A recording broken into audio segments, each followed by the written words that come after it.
பெரியார். என்னடா பெரியாரை பற்றி ஓயாமல் சொல்கிறேன்னு நினைக்காதீங்க. நம்மக்கிட்ட ஒரு நியூஸ் வரும்போது அதை நம்மளும் எடுத்து கொஞ்சம் அலசி பார்ப்போமே நினைக்கிறது தான். பெரியாருடைய அருவருப்பான பேச்சு அப்படின்ற தலைப்பில் ஒரு குட்டி வீடியோ பார்த்தேன்.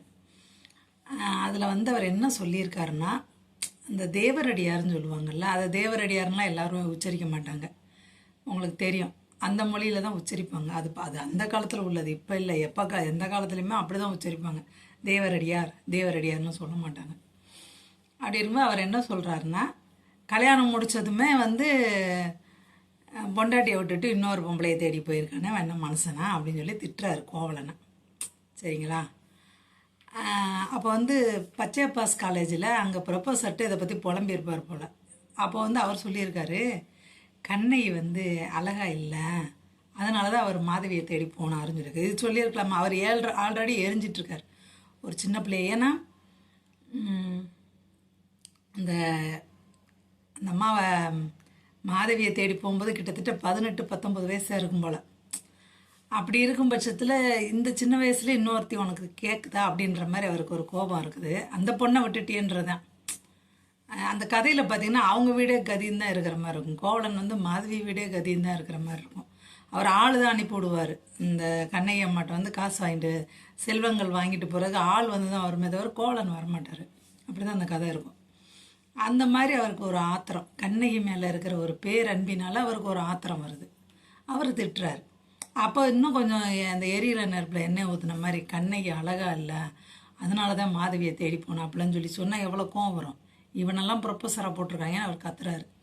அதோடு இன்னொன்று சொல்கிறாரு, உங்கள் பொண்டாட்டி இப்போ நீங்கள் பொம்பளைங்கள்லாம் அங்கே உட்காந்துருக்காங்கன்னு வச்சுக்கோங்களேன், நீங்கள் அழகா இல்லைன்ட்டு உங்கள் வீட்டுக்காரர் எங்கேனாலும் போய்க்கலாமா, அது நியாயமா அப்படின்னு சொல்லி அவர் அந்த கூட்டத்தை பார்த்து கேட்குறாரு. அவர் ஒரு இயல்பான ஒரு ஆதங்கத்தில் அந்த வார்த்தைகளை விடுறாரே தவிர வேறு அவர் அருவறுப்பாக பேசணும் அப்படின்ற மனநிலையில் அவர் அந்த விஷயத்தை பண்ணலை. இது எந்த ஒரு சாமானின்னு யாருமே அது படிக்கிறதில்ல. யாராவது மெனக்கட்டது சிலப்பதிகாரத்தை உட்காந்து படிச்சிருக்கோமா? ராமாயணம் ஏதோ ஓரளவுக்கு யாராவது படிச்சிருப்பாங்களே தவிர மகாபாரதம் பெருசாக படித்தவங்க கிடையாது. வேறு நூல்களும் படித்தவங்க கிடையாது. சும்மா அந்த கதை சுருக்கம் நமக்கு சினிமா படமாக வருது, அதை வச்சு பார்த்து இதுதான் கதை அப்படின்னு சொல்லி நம்ம தெரிஞ்சுக்கிறோம். வீட்லேயே அவன் தேவையில்ல பின்னால போயிட்டான்னு எழுதுறானே, இந்த மாதிரி ஒரு இலக்கியம் யாருக்கு என்ன லாபம் அப்படின்ட்டு நான் அந்த இதை பற்றி சொன்னேன். சிலப்பதிகாரத்தை பற்றி அதுக்கு அந்த புலவன் ஒரு பையனை பிடிச்சி உட்காந்துக்கிட்டு, நமக்கு சரியா படிக்க தெரியல, ஆண்களால் இதெல்லாம் குற்றம் சொல்றோம், அவன் பண்ணுது, அவன் ஜவுளா வீட்டுக்கு போனது தப்பு தான், அது அவன் பேர்ல தப்பு இல்லை,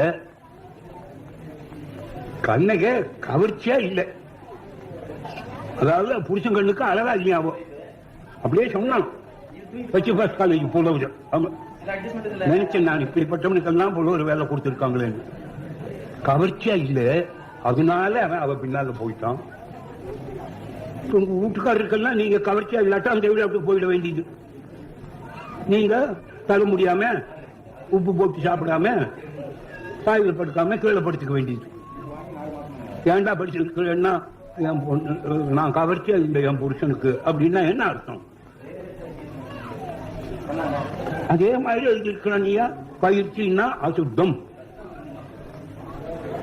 சுத்தமா இருக்கக்கூடாது பெண்கள். நான் எத்தான் சொன்னேன், எவ்வளவு வேதனை எனக்கு இருக்கும். குடிமக்களை கதை மாந்தர்களாக பயன்படுத்தி எழுதப்பட்ட முதல் காப்பியம் அப்படின்னு சொல்கிறாங்க. இது உண்மை சம்பவமா அப்படின்னு கேட்டால் ஆமாம், இது உண்மைக்கே நடந்த விஷயத்தை தான் எடுத்து கதை எழுதியிருக்காங்க அப்படின்னு சொல்லிட்டு சொல்கிறாங்க. சியல் பிழைத்தோருக்கு அறம் கூற்றாவது, அது பாண்டிய மன்னனுக்காக. அவர் தப்பான தீர்ப்பு கொடுத்தனால அவர் இறந்து போயிடுறாரு. அதனால அது பாண்டிய மன்னனுக்காக. உரைசால் பத்தினியை உயர்ந்தோர் ஏத்தல் அப்படின்றாங்க, அது கண்ணகிக்காக. அவங்க கற்பு கரசியாக இருந்தாங்க அப்படின்னு சொல்லிட்டு சொல்கிறாங்க. ஊழ்வினை உறுத்து ஊட்டும், இது கோவலனுக்காக. முன் ஜென்மத்தில் அவர் செய்த தவறுகள் அவருக்கு இந்த ஜென்மத்தில் செய்யாத தவறுக்கு தண்டனை கிடைக்குது அப்படின்ற மாதிரி இதில் கொடுத்துருக்காங்க. இது மூணையுமே மறுக்கிறவங்க நிறைய பேர் இருக்காங்க. அதாவது இதில் பொற்களன் தான் தவறு பண்ணுறான். அவன் தான் அரசிக்கு உள்ளதை திருடிட்டு காணா போயிடுச்சுன்னு சொல்லி அவன் போய் சொல்கிறான். அப்போ பொற்கொள்ளன் தான் தவறு பண்ணுறான், அரசன் தப்பு பண்ணல. பொற்கொள்ளன் தப்பு பண்ணுறான், அரசன் வந்து அதை எடுத்துக்கிட்டு தண்டனை வழங்கிடுறாங்க. சரிங்களா? அப்படி இருக்கும்போது பாண்டிய மன்னன் இந்த இந்த இடத்துல பாண்டிய மன்னன் வந்து அரசியல் பிழைத்தோருக்கு அறம் கூற்றாவதுன்னு சொல்கிறது தவறு அப்படின்றாங்க. இந்த அறம் வந்து பொற்கொள்ளனுக்கு தானே வேலை செஞ்சுருக்கணும் அப்படின்ட்டு. அதுக்கப்புறம் உரைசால் பத்தினியை உயர்ந்தோர் ஏத்தல்னு சொல்கிறதுக்கு பாரதியாரே வந்து அதை கேள்வி கேட்குறாரு. என்னென்னா அவர் சொல்கிறார், கற்புன்றது ஆண் பெண் இருவருக்குமே சமம். இளங்கோவடிகள் காலத்தில் வேணால் அங்கே ஆண்களுக்கு வந்து அவங்க கற்பு தேவையில்லைன்னு நினச்சிருக்கலாம். ஆனால் கம்பர் காலத்தில் ஆணுக்கு கண்டிப்பாக கற்பு வேணும்னு கம்பர் அதை வந்து நிலைநிறுத்துறாரு அப்படின்னு சொல்லிட்டு சொல்கிறாங்க. ஆணும் கற்போடு இருந்தால் தான் பெண் வந்து தவறு பண்ணாமல் இருக்க முடியும். இப்போ ஆண் வந்து கற்பு இல்லாமல் இருக்கும்போது வேறு யாரோ ஒரு ஆணால் அந்த பெண் பாதிக்கப்படுவாள் அப்படின்னு சொல்லிட்டு பாரதியார் வந்து சொல்கிறாரு. இப்போ கற்பு நிலை அப்படின்னு சொல்கிறது வந்து பிற ஆண்கள் மேலே நம்ம ஆசைப்படாமல் இருக்கிறது. ஒருவேளை பிற ஆண்கள் நம்மக்கிட்ட ஆசையை காண்பித்தாலும் அதுக்கு அடிபணியாமல் இருக்கிறது. இதுதான் கற்பு நிலை. கன்னிகையோட வாழ்வில் வந்து எந்த ஒரு ஆணாலையும் அவங்களுக்கு அந்த மாதிரி எந்த மாதிரியான சூழலும் அமையலை. அவங்களுக்கு என்ன பிரச்சனைனா கணவர் அவங்களோட இல்லை, மாதவியோடு இருக்காங்க. அதுக்கப்புறம் கணவன் கொல்லப்படுகிறார். அவங்களுக்கு அதுதான் பிரச்சனையே தவிர இதில் எங்கே கற்புன்ற வார்த்தை எதுக்காக பயன்படுத்தப்பட்டுச்சுன்னு ஒரு கேள்வி கேட்குறாங்க. அதோடு கேட்குறாங்க, தேவந்தி, வயந்தமாலை, மாதரி அப்படின்னு கேரக்டர்லாம் அந்த சிலப்பதிகாரத்தில் வருது. அப்போ இவங்கெல்லாம் கற்பு இல்லாதவங்களா அப்படின்னு கேட்குறாங்க. அப்புறம் பொற்கொள்ளன் மனைவி கூட கற்புள்ளவனாக தானே. அப்போ இவங்க மட்டும் இல்லை, ஏகப்பட்ட பெண்கள் கற்பானவங்களாக தானே இருந்திருப்பாங்க. அப்போ இந்த இடத்துல வெறுமனே கண்ணகியை மட்டும் கற்புள்ளவள் அப்படின்னு சொல்கிறது எப்படி நியாயமாகும் அப்படின்னு ஒரு கேள்வியை முன்வைக்கிறாங்க. மக்கள் வந்து ராமாயணம், மகாபாரதம், புராணங்கள் இது வழியாக தான் ஏதோ ஒரு நீதி எடுத்து தன்னோட வாழ்க்கையில் அப்ளை பண்ணிக்கிறாங்க. இப்படி இருக்கணும், இப்படி இருக்கக்கூடாது அப்படின்ட்டு. சிலப்பதிகாரத்தை பொறுத்த வரைக்கும் பார்த்திங்கன்னா கோவலன் மாதிரி வாழலாம் அப்படின்ற ஒரு மனநிலையை கொடுக்கும். கண்ணகி மாதிரி தான் பெண்கள் இருக்கணும். கணவன் என்ன செஞ்சாலுமே கேள்வி கேட்கக்கூடாது. அதே மாதிரி கணவன் கஷ்டப்படுற நேரத்தில் கணவனுக்கு உறுதுணையாக இருக்கணும். கணவனுக்கு ஒரு பிரச்சனைனா யாரையும் காலி பண்ணுற அளவுக்கு துணிச்சலோடு இருக்கணும். இந்த மாதிரியான விஷயங்கள் தான் அதை கற்றுக் கொடுக்குது.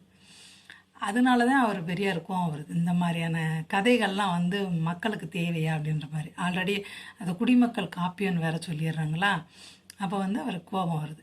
அவரோட கோபத்தில் நியாயம் இருக்குது. அதுக்காண்டி அவர் அபத்தமாக நினைக்கக்கூடாது. அவர் அந்த கோபத்தை வெளிப்படுத்தாமல் இருந்தால் அவர் நல்லவர்னு சொல்லிட்டு போயிடுவோம்ல. மேடையில் மைக்கு முன்னாடி பேசாமல் வீட்டில் உட்காந்து திட்டிக்கிட்டு இருந்தான்னு வச்சுங்க, நம்ம எதாவது சொல்லுவோமா? ஏன் நம்ம சீதா படுற கஷ்டத்தை பார்க்கும்போது கூட தான் ரொம்ப வருத்தமாக இருக்குது.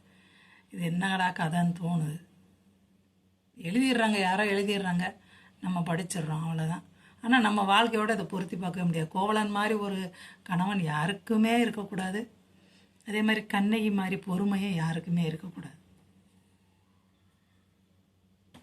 இதுக்கு மேலே ஒரு தப்பு நடக்குது இந்த கதையில்.